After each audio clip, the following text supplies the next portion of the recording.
A reforma tributária e seus impactos sobre a cobrança da dívida ativa e o imposto de herança e doações. Este é o principal tema de hoje do Pensamento Jurídico, uma produção da Associação dos Magistrados Mineiros, AMAGES, em mais uma edição especial na cobertura do 3º Congresso da Magistratura Mineira, realizado em Belo Horizonte em setembro passado.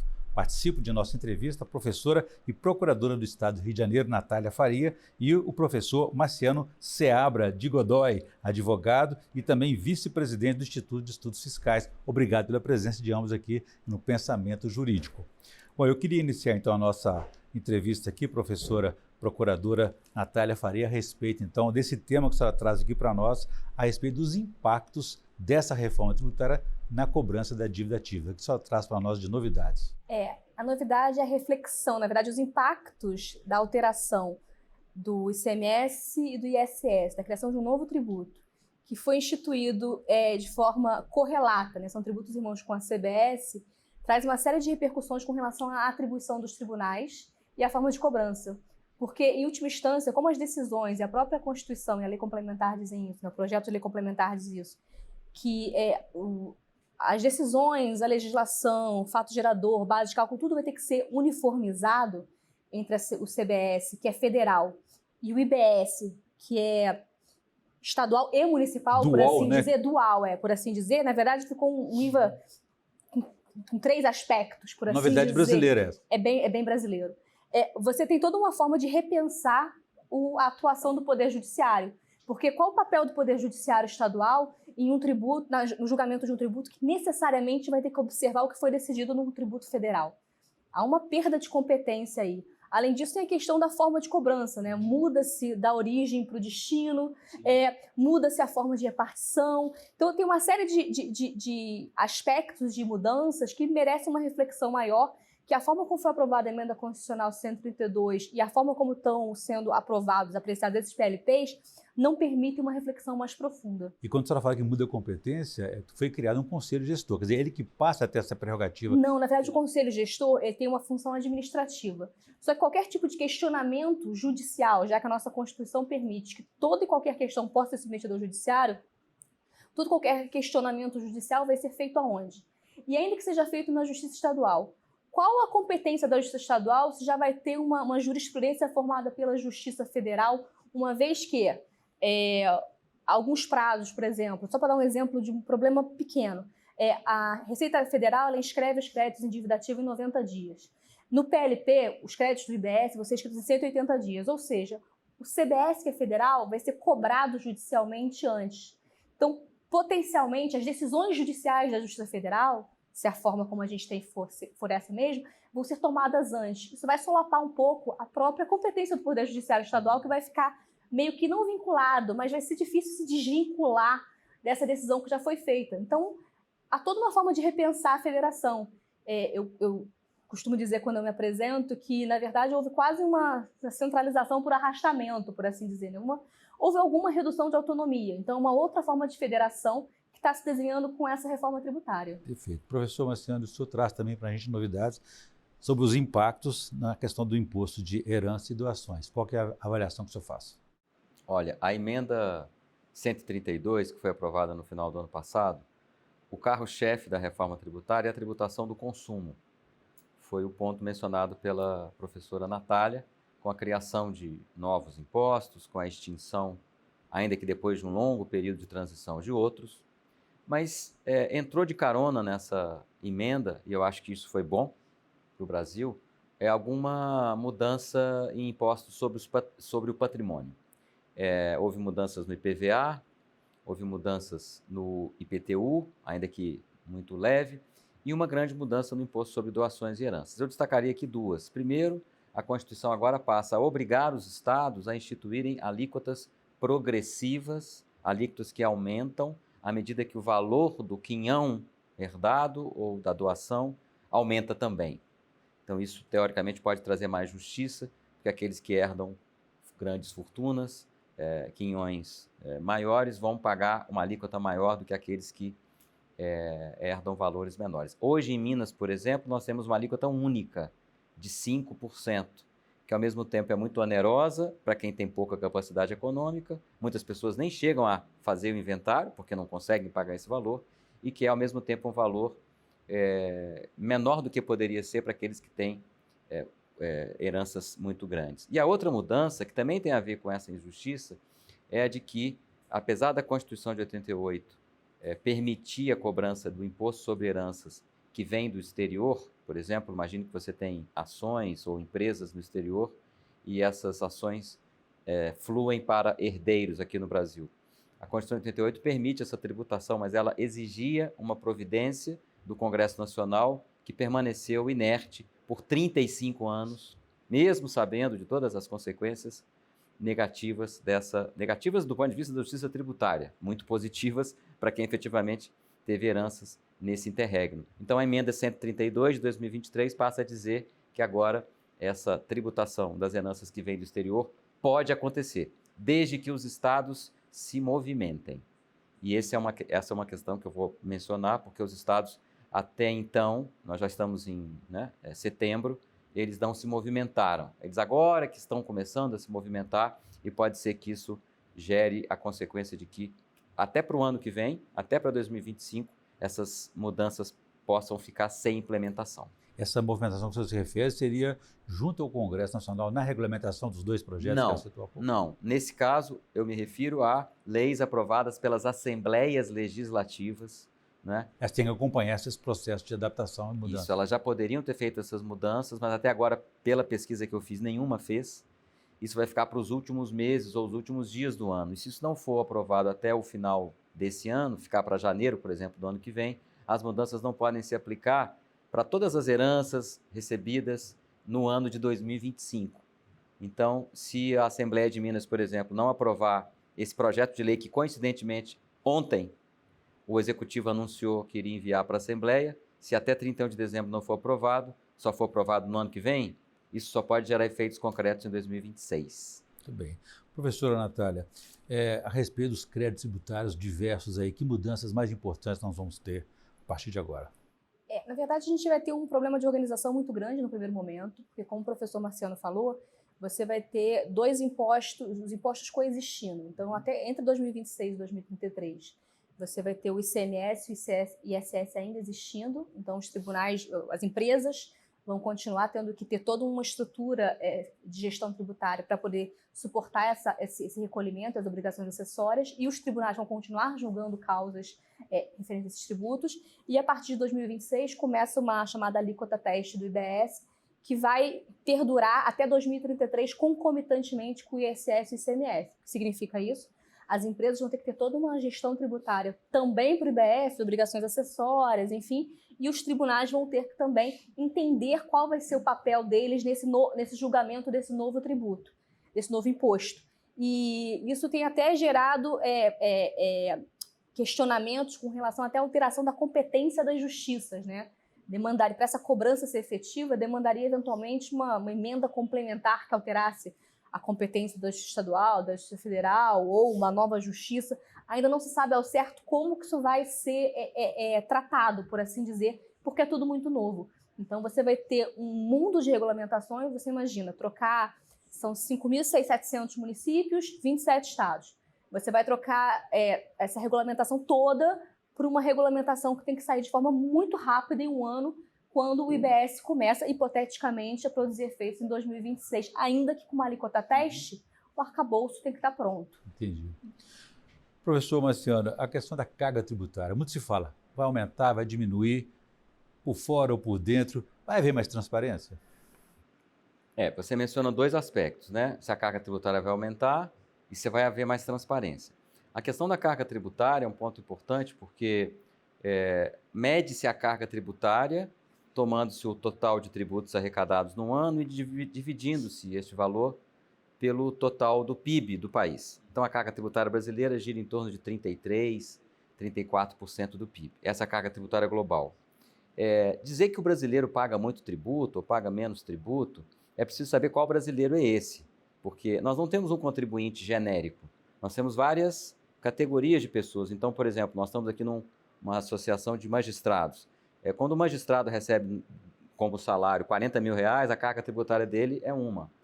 Quando um profissional liberal, como um advogado, um médico, recebe lucros do seu escritório, da sua clínica, de R$50 mil, a carga tributária é totalmente outra. Se nós pensarmos na tributação do patrimônio, uma pessoa cujo patrimônio é totalmente formado por um veículo automotor e por um imóvel, todos os anos ela submete o patrimônio dela a uma tributação do IPTU e do IPVA que não é baixa. Mas se a pessoa tem um patrimônio que 99% dele é formado por ações de empresas, por aplicações financeiras, simplesmente não há tributação sobre esse patrimônio. Então a carga tributária é diferente dependendo da situação em que você está. Você falou em transparência. A proposta da emenda 132 é dar mais transparência para a tributação do consumo. Hoje, se você quiser saber qual é a carga tributária da cerveja que você consumiu e que veio da fábrica, né, da Ambev ou da FENSA, que está, por exemplo, aqui em Itabirito, não é possível saber essa carga tributária, não há mecanismos que possam fazer com que o contribuinte saiba essa carga, porque a carga tributária é definida em instrumentos de benefícios fiscais muito opacos. A proposta da reforma é acabar com esses benefícios, acabar com essa opacidade e tornar tudo mais transparente. Se isso vai ocorrer ou não, o futuro dirá. E o prestador de serviço vai ser mais penalizado? Teoricamente, sim. Hoje em dia nós temos, na verdade não todos, né? Nós temos hoje em dia, por exemplo, a advocacia é um tipo de prestação de serviço que recolhe o ISS-QN atualmente, não de acordo com o volume do serviço prestado, e sim de acordo com o número de pessoas que prestam o serviço. Então, se você tem um escritório com poucos advogados que fatura muito, o ISS-QN dele hoje é muito baixo.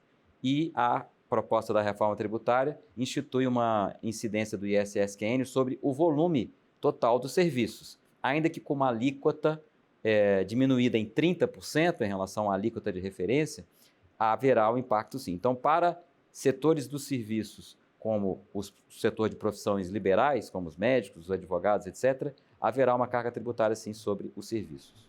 Perfeito. Vou fazer um pequeno intervalo.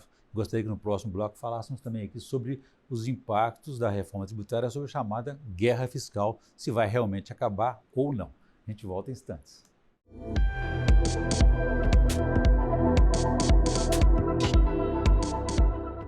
Estamos de volta com o Pensamento Jurídico. Hoje uma edição especial na cobertura do 3º Congresso da Magistratura Mineira, realizado em Belo Horizonte em setembro passado. Estamos discutindo hoje os impactos da reforma tributária sobre a cobrança da dívida ativa e o imposto de herança e doação. Os nossos entrevistados são o professor Marciano Seabra de Godoy, da PUC Minas, e a procuradora do Estado do Rio de Janeiro, Natália Faria.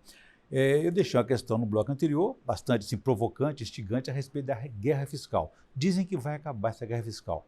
A senhora, enquanto representante do Rio de Janeiro, acredita nesse otimismo? Olha, sinceramente, eu acho que sim. Porque vai ter é difícil você prever qual vai ser a consequência de um instrumento legal.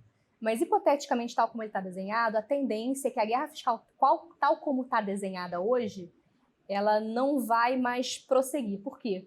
Porque você vai ter um comitê gestor centralizando não somente a gestão administrativa, como também coordenando a atuação das administrações tributárias, coordenando as ações de fiscalização e disciplinando todo o regramento, toda a regulamentação. Então, como também, além disso, né, os regimes específicos, os regimes especiais já estão previstos na Constituição, e a emenda, ela veda novos benefícios, né? Você já tem aquelas áreas que vão ser privilegiadas, por assim dizer, com uma redução da alíquota, né? A tendência é que não exista mais a guerra como a gente tem hoje, que são créditos presumidos, ou então isenções à revelia dos convênios, no mesmo sentido do que já vem acontecendo há algum tempo, com a Lei Complementar 160, que se eu não me engano, que regulamentou, que equalizou essa questão dos convênios e dos benefícios fiscais não autorizados. Mas é difícil saber como vai se comportar também, se algum outro instrumento vai poder surgir no caminho, mas a princípio sim, até porque com a tributação no destino, não há interesse do Estado que vai implementar, que vai prever a sua alíquota, em reduzir, porque ele não vai atrair investimento reduzindo a alíquota dele. Uma empresa não vai se instalar no território dela em razão disso, porque ela não sabe quem vai ser o destinatário daquela mercadoria. Então pode ser um contrassenso colocar uma alíquota baixa, por assim dizer. Mas, por exemplo, o Rio de Janeiro vai ter uma fiscalização em outro estado? acompanhar essa circulação da Essa mercadoria? questão está sendo debatida ainda, que tipo de instrumento isso vai ser feito. Se vai ser um convênio, se esse poder de fiscalização vai ser estadual. Isso reflete não somente na fiscalização, como na cobrança. Essas consequências, essas repercussões, por assim dizer, ainda estão muito em aberto. Porque é aquilo, a reforma ela trouxe uma novidade muito grande, que é um imposto compartilhado por 2 entes federativos com uma gestão nacional quase, né? Então é tudo muito novo. Então não se sabe ainda como a fiscalização vai se comportar, como a cobrança vai se comportar. Mas eu acredito que o próprio comitê gestor, com seu poder regulamentador, vai começar a definir essas atribuições com a participação dos municípios e dos estados, por assim dizer. Quando a senhora fala em convênio, seria uma parceria do Fisco do Rio com o Fisco de São Paulo? Seria o Fisco do Rio com o Fisco de São Paulo, eventualmente algum município que não tem capacidade de fiscalização, delegando a sua fiscalização para um ente estadual, que é mais, vamos supor, um município pequeno do estado do Rio de Janeiro, que não tem a capacidade de fiscalização, delega isso para o estado, e o estado pode fiscalizar a parte municipal quanto a parte estadual. Então, assim, tem uma série de instrumentos que podem ser utilizados para essa consecução, mas é muito importante que a fiscalização exista de qualquer forma. Professor Marciano, é verdade que não se pode fazer um benefício fiscal individualizado para uma empresa, para um produto, mas se o Estado quiser, ele pode reduzir a carga total dele, né? A guerra fiscal, né, você trouxe essa expressão, para o espectador que é pouco especializado, digamos assim, em direito tributário, ela reflete uma ilegalidade que o Estado da Federação comete para atrair empresas para o seu território, e ele atrai as empresas reduzindo a carga tributária sobre a produção dessa empresa, sobre as vendas que essa empresa vai fazer para outros estados, né? Ele não pode fazer essa redução caso a caso, como você mencionou, a Constituição veda, a lei complementar veda, mas os estados fizeram isso, numa expressão bem mineira, no peito e na raça, e isso durou tanto tempo, tantas décadas, que uma lei complementar, que foi a lei complementar número 160, que a doutora Natália mencionou, acabou regularizando uma situação de flagrante ilegalidade. A nova proposta, a emenda constitucional 132, parece que vai conseguir debelar esse fenômeno, porque, primeiro, ela tira essa competência, né? Os estados, de certo modo, usaram mal, abusaram da sua competência. Eles não tinham competência para fazer uma coisa, mas fizeram, no peito e na raça. Então, agora essa emenda retira a competência deles, eles não podem mais editar atos normativos legais para criar benefícios desse imposto. Isso agora cabe ao comitê gestor. Eles ficam somente com o papel de alterar para cima ou para baixo as alíquotas, em relação às alíquotas base, as alíquotas de referência, né? Mas, mesmo assim, eles podem alterar as alíquotas dos produtos, dos bens e serviços consumidos pelas pessoas desse estado, e não pelos produtos que são vendidos, produzidos pelas empresas desse estado. Então, economicamente, na verdade, essa reforma, ela economicamente e juridicamente retira as condições para que a guerra fiscal possa continuar. E, no seu lugar, cria-se um fundo de dezenas de bilhões de reais aportados pela União, para que possa, com esse fundo possa atuar na chamada política regional, de incentivos regionais. Eu quero incentivar essa região, incentivar essa outra região. Ou seja, o que a guerra fiscal dizia que fazia, porque em geral não fazia, em geral a guerra fiscal não tinha esse efeito de efetivamente trazer benefício econômico e social para algumas regiões, ela trazia benefício para uma empresa que se instalava ali e tinha uma margem de lucro muito maior. Então, esses benefícios, agora com a nova proposta, virão ou poderão vir desse fundo. Então, os estados de Minas Gerais pode receber o estado de Minas uma parcela desse fundo para investir em infraestrutura econômica, desenvolvimento numa zona menos desenvolvida de Minas Gerais. Idem o Rio de Janeiro. Vejam que os recursos advirão de aportes da União, né? Se esses aportes da União vão ocorrer, se isso vai dar certo, ainda não se sabe, mas que as condições econômicas e jurídicas para que a guerra fiscal ocorra foram devidamente enfrentadas, isso foram. Isso, eu acho que isso pode ter uma medida positiva para conter, diminuir a desigualdade regional que nós temos tanto no Estado como no país também. Eu acho que isso é importante dizer, que desde a Constituição de 88, a desigualdade regional ela foi diminuída no Brasil, né? É preciso reconhecer que, durante a Constituição de 88, por vários motivos, regiões do Brasil, como o Nordeste, por exemplo, reduziram, em grande medida, a desigualdade com o Sudeste e com o Sul. Mas ainda assim foi pouco, né? Houve uma redução, mas poderia ter sido maior. A guerra fiscal tem essa justificativa, na minha visão, falha, mas que ela vem, a guerra fiscal, para trazer benefícios e desenvolvimento social para alguns setores. Na minha opinião, ela faz isso muito pouco. Portanto, eu acho que agora, com essa nova sistemática, a coisa pode ficar mais transparente. Você falou em transparência, né? É mais transparente saber que o Estado de Minas vai gastar tantos milhões de reais nessas obras ou nesses equipamentos, enfim, nesses programas, para uma região específica, e aí é preciso ter acompanhamento.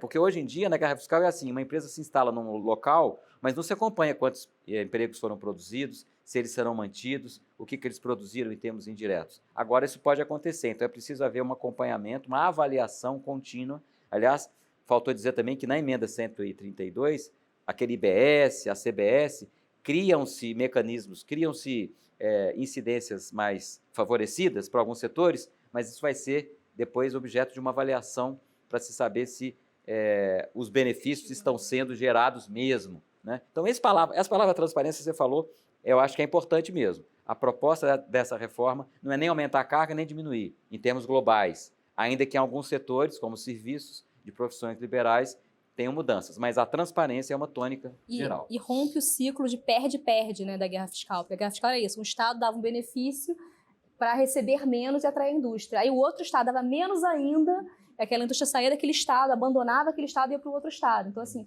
o efeito danoso é que, no final, ninguém ganhava. Os Estados ficavam com ônus daquele impacto, ônus ambiental, ônus de saneamento, e, assim, o ganho, além de, como o professor você falou, ele não era medido, e eventualmente, às vezes, era até zerado, por assim dizer, né? Então, acho que essa emenda, ela consegue extirpar esse problema. Mais um discurso político do que realmente, né, econômico, na verdade. Eu ganhei aquela empresa. É isso, o discurso é um discurso vazio. Doutora Natália, nós estamos na reta final agora da nossa entrevista. Eu gostaria de uma avaliação da senhora sobre esse comitê gestor, porque é o que me parece, esse imposto dual vai reunir Estado e município, mas numa coligação ali que afeta o Estado, na medida que o Estado tem mais arrecadação do que os próprios municípios. Olha, como procuradora do Estado falar do comitê gestor, é um negócio que até... Porque, de fato, você vai ter um comitê gestor que vai ter uma gestão paritária, cada Estado vai ser representado individualmente, e os municípios vão ter uma representação de 14 para 13, conforme o tamanho do município e a população, né? Vão ter escolhas e a população. A ideia é equalizar isso de alguma forma e permitir uma gestão compartilhada. Para os estados, há uma perda, por assim dizer, porque, de fato, você vai ter que negociar com os municípios. 50%, 50%. Mas, de qualquer forma, os municípios são muito diversos. Os estados conseguem tratar o assunto de forma mais uniforme, os entes federativos estaduais, do que os municípios. Porque os municípios têm município grande, município pequeno, então, assim, é mais diverso. O que me preocupa muito, para além de estado e município, é a lógica de andar correlato à CBS. Porque nisso, a União acaba atrapalhando, mas invadindo em alguma medida, invadindo de forma técnica, uma competência que seria estadual, porque você vai ter que ter uma harmonização de regras. Então, imagina, você tem um comitê gestor diverso com estados e municípios, e você vai continuar tendo um CARF que é 100% União. E aí, o que for decidido entre os dois vai ser harmonizado. Harmonizado em que proporção? Metade PFN, e a outra metade dividida, são duas pessoas da PFN, ou da Administração Federal, por assim dizer, não PFN, mas da Administração Federal, e a outra metade é meio a meio Estado e município. Então, o que a gente tem uma maioria federal, uma minoria de outros entes que não necessariamente têm os mesmos interesses, e uma decisão por maioria que necessariamente vai ser federal. Então, é toda uma nova dinâmica. Perfeito. Professor Marciano, em 1 minuto, e o Pacto Federativo? Vai ser trabalhado nisso? Vai ser alterado? Há quem diga que o Pacto Federativo foi arranhado, foi desrespeitado, eu acho que não. O Pacto Federativo foi reelaborado e vai ser necessário muito mais cooperação do que nós tivemos até então. Até então nós tivemos um federalismo cooperativo só na Constituição, mas na prática ele não foi efetivamente cooperativo. O comitê gestor é uma coisa inédita, não se sabe se vai dar certo, mas o que se sabe é que o pacto foi restabelecido, reformulado e as regras, inclusive, sobre o comitê gestor ainda não foram totalmente definidas. São esses dois projetos de regulamentação. Exatamente, que estão ainda tramitando na Câmara e no Senado, mas teremos agora um outro pacto federativo com os governadores de estado com menos poderes, certamente, né? E com a necessidade premente de os entes federativos se entenderem. Esse comitê gestor será um quarto poder no país, né?